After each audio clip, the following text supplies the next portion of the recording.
நம்ம கட்சியினுடைய 2வது ஆண்டு விழா, அதாவது 3rd இயரோட தொடக்க விழா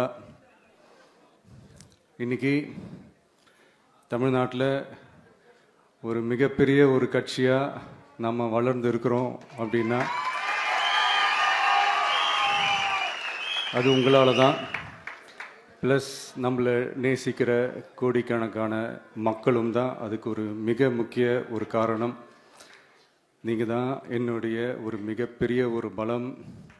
உங்களை நம்பி தான் நானும் நம்ம கட்சியும் இருக்கிறோம். இதை நான் சொல்லி தான் உங்களுக்கு தெரியணும்னு அவசியம் இல்லை, இது உங்கள் எல்லாருக்குமே நல்லா தெரியும். அதனால் இன்றைக்கி உங்கள் எல்லாருக்கும், நம்ம கட்சியில் இருக்கிற தோழர்களுக்கும் தொண்டர்களுக்கும், இந்த கட்சியினுடைய ஒரு தலைமை தொண்டனான என்னுடைய வாழ்த்துக்களும் நன்றிகளும்.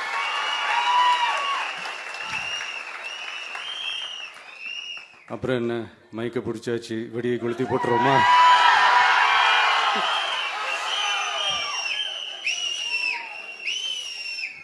(1977) ஜூன் மாதம் நினைக்கிறேன், ஜூன் மாதத்தில் புரட்சி தலைவர் எம்ஜிஆர் அவர்கள் ரேடியோவில் ஒரு பேட்டி ஒன்று கொடுத்தாங்க.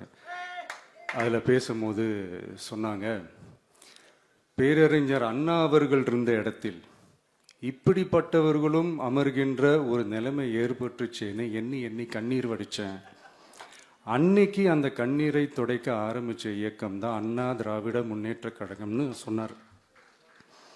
அதே மாதிரி 2017க்கு அப்புறம் 2021க்கு அப்புறம் தமிழ்நாட்டுடைய நிலைமையை பற்றி யோசித்து பார்த்த நம்ம தமிழக மக்கள், காமராஜர் அவர்கள் இருந்த இடத்தில், அண்ணா அவர்கள் இருந்த இடத்தில், எம்ஜிஆர் அவர்கள் இருந்த இடத்தில் இப்படிப்பட்டவர்களும் அமர்கின்ற ஒரு நிலைமை ஏற்பட்டுச்சேன்னு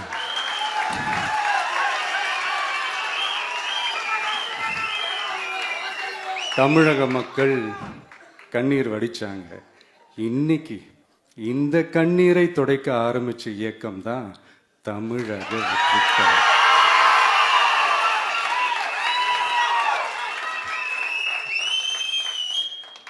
இப்படியெல்லாம் நம்ம பேசுறதுனால கண்டிப்பா சில பேர் கொந்தளிப்பாங்க. அது பத்தில நம்ம கவலைப்படக்கூடாது. ஏன்னா கொந்தளிக்கிறது தான் அவங்களுக்கு வேலையே. புரிதுங்களா உங்களுக்கு? ஏன்னா எம்ஜிஆர் அவர்கள் கட்சி ஆரம்பித்தப்போ, ஏன் அவர் ஜெயிச்சதுக்கு அப்புறம் கூட சட்டசபையில் கூட ஏதோ ஒரு நடிகர் கட்சி வந்திருக்குதான், ஏதோ ஒரு புதிய கட்சி வந்திருக்குது, புரட்சி தலைவர்னு ஒருத்தர் வந்து, இப்படியெல்லாம் கேலியும் கிண்டலுமா. அதனால் யார் அரசியலுக்கு வந்தாலும் இப்படி கொந்தளிக்கிறது தான் அவங்களுடைய வேலையே. அப்படி தான் நாம் அரசியலுக்கு வந்ததுக்கப்புறம் கூட இந்த விஜய்க்கு என்ன அனுபவம் இருக்குது, எம்ஜிஆர் அவர்களுக்கு எவ்வளோ அனுபவம் இருக்குது தெரியுமா? 52லேருந்து 72 வரைக்கும் அந்த 20 இயர்ஸ் திமுகவில் இருந்த ஒரு அரசியல் அனுபவம் எவ்வளோ இருக்குது தெரியுமா? விஜய்க்கு என்ன பெரிய அனுபவம் இருக்குதுன்னு கேட்டால் அதே வாய் தான். அன்னைக்கு எம்ஜிஆர் அவர்களை பார்த்து, அன்னைக்கு எம்ஜிஆர் அவர்களை பார்த்து அரசியல் அரிச்சுவடி தெரியாதவர், கவர்ச்சியை மட்டுமே நம்பி இருக்கிறவர், அட்டக்கத்தி, வாய் விளம்பர வள்ளல், இவருக்கு கேள்வி மட்டும்தான் கேட்க தெரியும், பதில் சொல்ல தெரியாது, நிருபர்களை சந்திக்க மாட்டார், டெல்லியை வகச்சிக்க மாட்டார், மேலே இருந்து அவருக்கு அவ்வளோ ப்ரெஷர் இருக்குது, அப்படி இப்படின்னு சொன்னதும் அதே வாய் தான். எம்ஜிஆர் அவர்களை மட்டும் இல்லை, அவருடைய தொண்டர்களை கூட விட்டு வைக்கலை.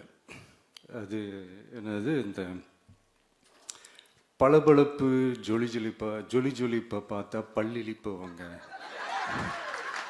இப்படியெல்லாம் கிண்டலும் கேலியுமா. இது எல்லாம் மக்கள் ஒரு மாதிரி சைலண்டாக வாட்ச் பண்ணிக்கிட்டு என்ன பண்ணாங்கன்றது உங்களுக்கே நல்லா தெரியும். அவர் ஜெயிச்சதுக்கப்புறம் இந்த அரசியலில் பழந்துன்னு கொட்டை போட்ட அனுபவிச்சாலையும் இருப்பாங்கன்னு சொல்லுவாங்கல்ல, அவங்க எல்லாருக்குமே அந்த கோட்டைன்றது ஒரு பகல் கனவாகவே மாறிடுச்சுன்னா பார்த்தீங்க. 77 மாதிரியே இப்போவும் அந்த பழைய தேஞ்சி போன, துருபிடிச்சி போன, நஞ்சு போன அதே அந்த பழைய வெப்பனையும் இப்போவும் கையில் எடுக்கிறாங்க. அதனால் மை டியர் ஜென்டில்மேன், டெக்னாலஜிலாம் வளர்ந்து வேற எங்கேயோ போயிட்டுருக்கு. அட்லீஸ்ட் உங்கள் டெக்னிக்கையாவது கொஞ்சம் மாற்றுங்க பாஸ்.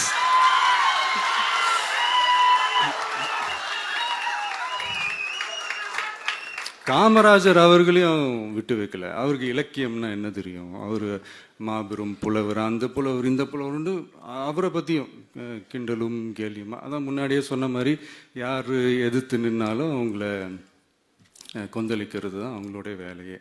ஸோ இப்படி நம்ம அவங்க பண்ணுற தப்பெல்லாம் நம்ம எடுத்து சொன்னால், அவங்க பண்ணுற அட்ராசிட்டியை பற்றி நம்ம எடுத்து சொன்னால், அவங்க பண்ணுற அந்த ஊழலை பற்றி தான் நம்ம எடுத்து சொன்னோம். முக்கியமாக நாம் அதை எடுத்து சொன்னால் 50 வருஷத்துக்கு முன்னாடி இருக்கிற அதே தகர டப்பாவை எடுத்து உருட்ட ஆரம்பிச்சிருவாங்க.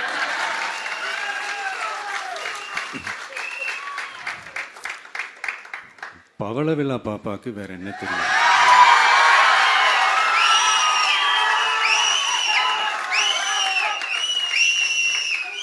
பழைய டப்பாவை உருட்டதானே தெரியும். அதுக்காக நாம் அவங்க பண்ணுற தப்பெல்லாம் சொல்லாமல் வெளியே சொல்லாமல் இருக்க முடியுமா? சொல்லுவோம், சொல்லிக்கிட்டே இருப்போம். நம்மளை தவிர யார் அவங்கள ஏற்று நின்று கேள்வி கேட்கறது? யாருக்கு அந்த தில் இருக்குது?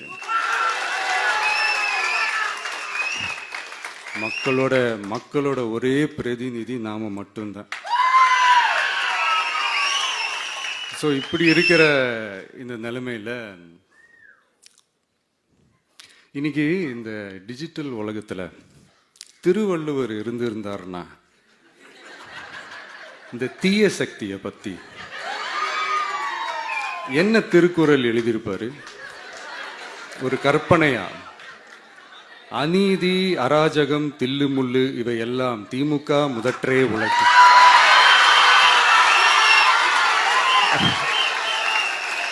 ஒரு கற்பனையா?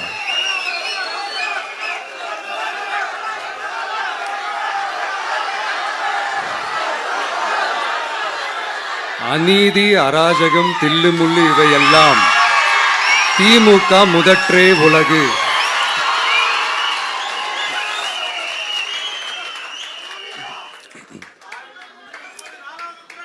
அடுத்து இந்த என்னப்பா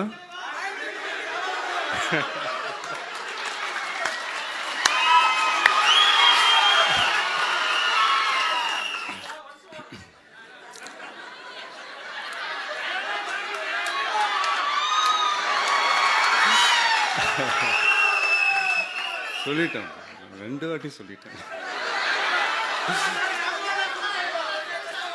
அநீதி, அராஜகம், தில்லுமுள்ளு இவை எல்லாம் திமுக முதற்றே உலகு.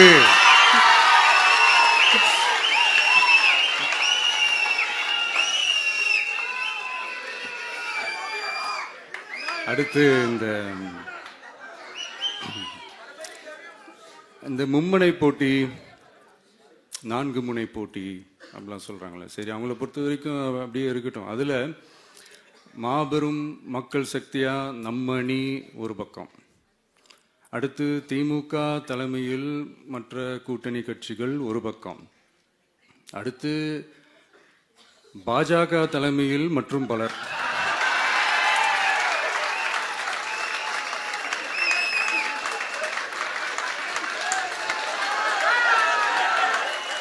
என்னப்பா சிரிக்கிறீங்க? உண்மையை தானே சொன்னேன்.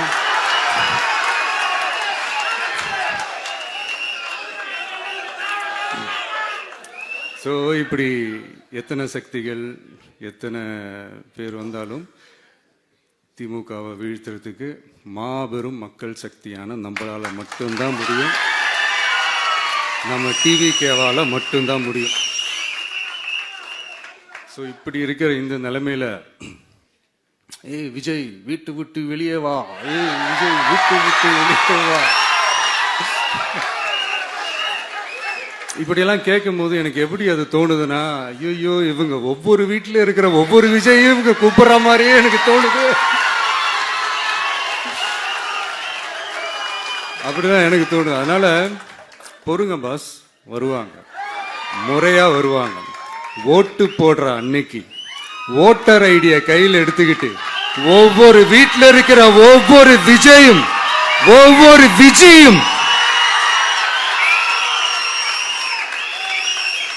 பூத்தா காலையிலேயே வந்து நிப்பாங்க பாருங்க, அன்னைக்கு தெரியும் பாருங்க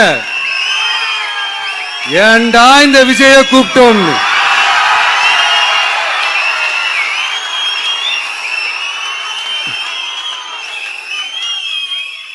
இப்படி பேசினா உடனே இவரு நான் சினிமாவா இது அப்படின்ட்டு ஆரம்பிச்சிருவாங்க. நான் சினிமா விட்டாலும் நீங்க சினிமா விட மாட்டேங்கிறீங்களேப்பா.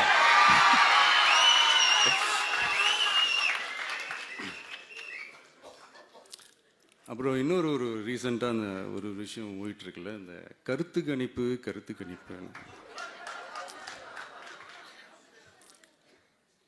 அதில் நிறைய பேர் உண்மையான கருத்து கணிப்புலாம் சொல்கிறாங்க. அதையும் நான் தப்பு சொல்லலை. சில பேர் கடுப்பில் விட்ட கணிப்பாகவும் இருக்குது,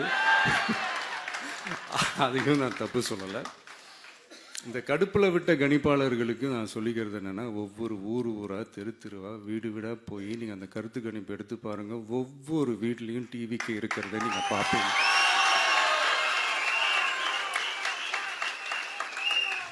அப்படி சப்போஸ் உங்களுக்கு அது ஷாக்கிங்காக இருந்துச்சுன்னா ரப்பர் வச்சு எல்லாத்தையும் அழிச்சிட்டு மறுபடியும் முதல்லேருந்து எடுத்து பாருங்கள், அதே ரிசல்ட் தான் வரும்.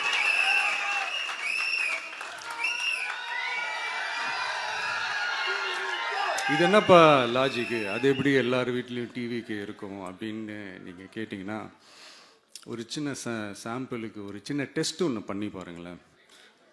நம்ம சிஎம் சார் இருக்காங்கல்ல, ஸ்டாலின் சார்,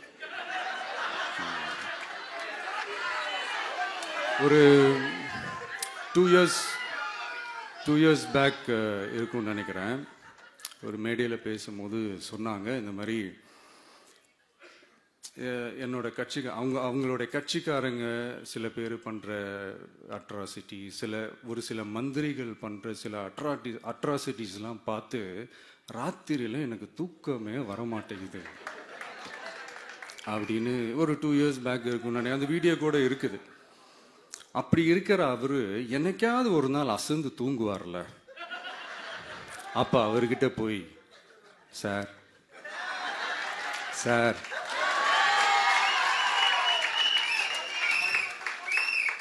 எந்த சின்னத்துக்கு சார் ஓட்டு போடுவீங்க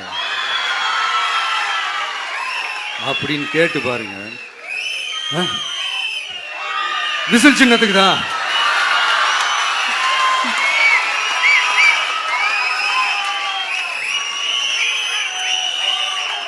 தூக்கத்துல இப்படி டப்புன்னு எழுப்பி கேட்டா டப்புன்னு உண்மையை போட்டு உடைச்சிருவாங்க. அதுக்கு சொன்ன அப்படி இருக்கிற இந்த நிலைமையில டிவிக்கே வந்து சிட்டியில தான் இருக்குது, டவுன்ல தான் இருக்குது, வில்லேஜ் சைட்லலாம் இல்லை அப்படின்னு சொல்றவங்களுக்கு இந்த மாதிரி சில டெஸ்ட் எல்லாம் பண்ணி பாருங்க, தெரியும்.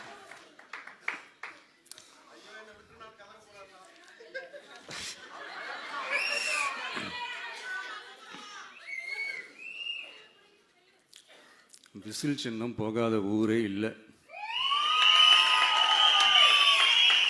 விசில் சின்னம் எங்கெல்லாம் இருக்குதோ அங்கெல்லாம் டிவிக்கே இருக்குதுன்னு அர்த்தம்.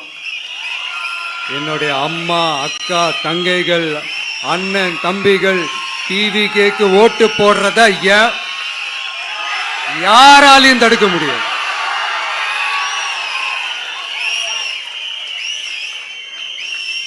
ரத்த சொந்தமா நம்மள நினைக்கிற நம்மளோட வகையராக்களை எந்த கட்சியாலையும் எவ்வளவு விலை கொடுத்தாலும் வாங்கவே முடியாது.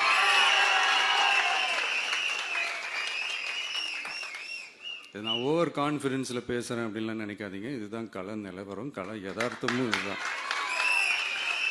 தீய சக்தியை வீழ்த்துறதுக்கு தூய சக்தியான நம்மளால மட்டும்தான் முடியும். இந்த 2026 சட்டமன்ற தேர்தலில் டிவிக்கே தான் மக்களோட ஒரே ஆப்ஷன். Otherwise no diversion.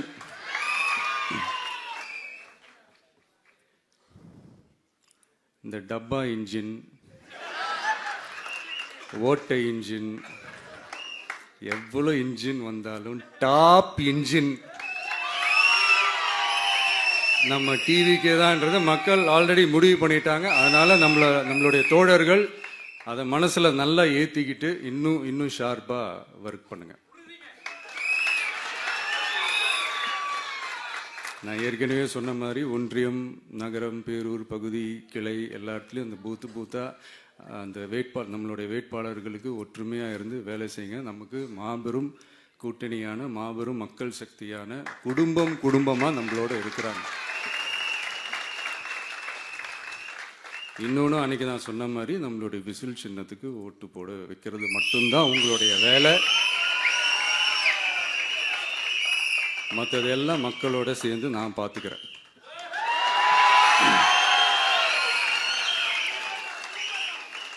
தமிழ்நாட்டோட அரசியல்ல தி விசில் ப்ளோயர் இஸ் டிவிகே.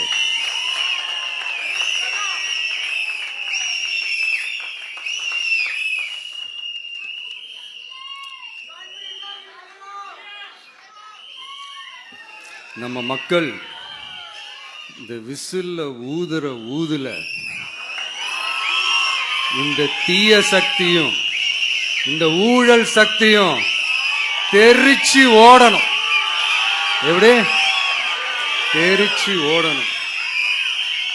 அன்னைக்கு சென்ட் ஜார்ஜ் கோட்டையில டிவிக்கு ஆளும் கட்சியா எழும்.